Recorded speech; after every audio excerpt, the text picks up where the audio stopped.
జయశంకర్ భూపాలపల్లి జిల్లా రేగుంట మండలంలో మంత్రి వాకిటి శ్రీహరి పశువుల టీకా శిబిరాన్ని ప్రారంభించారు. ఎమ్మెల్యే గండ్ర సత్యనారాయణరావు ఆధ్వర్యంలో జరిగిన ఈ కార్యక్రమంలో మంత్రి స్వయంగా పశువులకు టీకాలు వేసి ప్రారంభించారు. ఈ కార్యక్రమంలో కలెక్టర్ రాహుల్ శర్మ, అధికారులతో పాటుగా కాంగ్రెస్ నాయకులు పాల్గొన్నారు.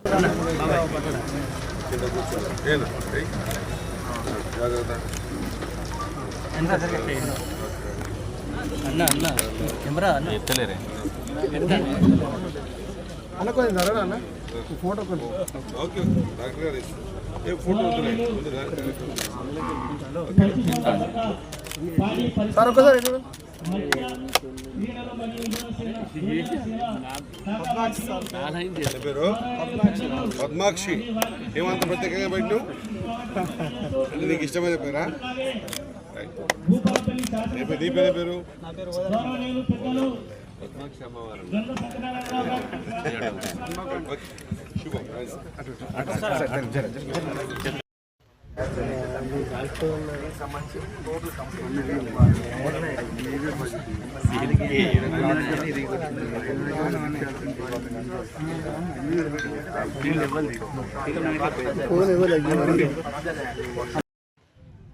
డాక్టర్లకు ఇబ్బంది అవుతుంది.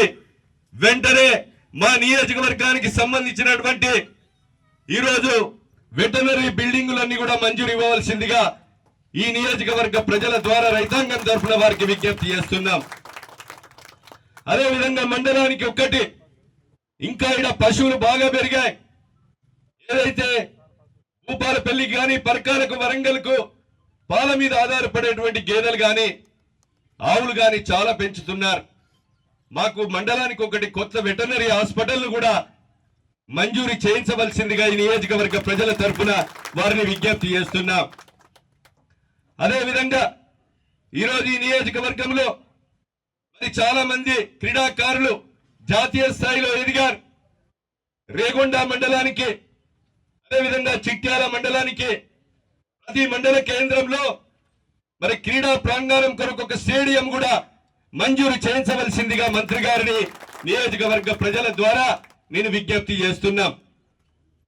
అదేవిధంగా భూపాలపల్లి జిల్లా కేంద్రంలో గత ప్రభుత్వం స్టేడియం కొరకు మంజూరు ఇచ్చి అది ఒక పునాది వరకే ఉంది, కొంత బ్యాలెన్స్ ఉంది.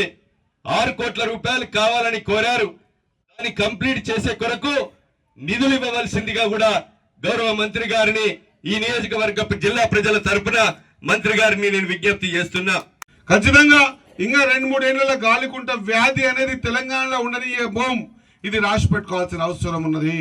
కాబట్టి సోదరులారా, ముఖ్యంగా రైతు సోదరులారా, ఖచ్చితంగా ఏ విధంగా అయితే మన వ్యవసాయం ఏ విధంగా ఉందో ఆ విధంగా పాడి పరిశ్రమ కూడా ఉండాల్సిన అవసరం ఉంది. అదే మాదిరిగా మత్స్య పరిశ్రమ కూడా ఉండాల్సిన అవసరం ఉంది. కాబట్టి దాదాపు 5 లక్షల కుటుంబాల ఆధారపడేటువంటి ఈ మత్స్యశాఖ కూడా పూర్తి స్థాయిలో నేను మా పత్రికా సోదరులకు తెలియజేస్తా ఉన్నా. గత 10 సంవత్సరాలు మీరు కూడా చూస్తారు చేపలు ఇచ్చేది. ఇప్పుడు మా ఎంబడి రండి, మీకు కూడా చూపిస్తాం. కౌంటింగ్ ఎట్లా ఉంది, చేప సైజ్ ఎంత ఉంది, ఈ శిఖం ఎంత, ఆ చెరువు శిఖం ప్రకారంగా చేపలు ఇడిచేది ఎంత, ఆ ఇండికేషన్ బోర్డులో చేప గుర్తున్న బోర్డులో ఏ ప్రకారంగా చేపలు విడుదలుతా ఉన్నాం. ఒక చెరువులో ఒకటి రకమైన చేప వదలడం లేదు. చేప ఎప్పుడే కానీ ఒక రకమైన చేప పైనే భోజనం వేస్తుంది, మధ్యలోకి పోదు, బురదలకు పోదు.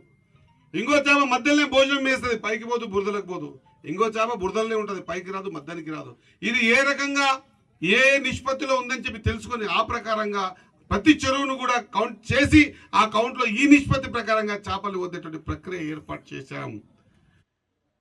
కాబట్టి మీ సోదరులను ఒక్కసారి ఆలోచన చేయాలి. ఇది మీ ప్రభుత్వం.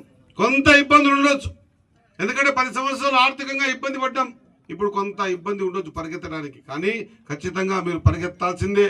ఏ మాదిరిగా అయితే మా సత్యాన్ని గెలిపించి అసెంబ్లీకి పంపించారో, ఏ మాదిరిగా అయితే సత్యన్న నిత్యం అనునిత్యం అసెంబ్లీలో కానీ బయట కానీ మీద కానీ కింద కానీ వస్తుంటే బండ్లే కూడా అన్నా నాకు అది సత్యనారాయణ మాట ఇస్తా ఉన్నా.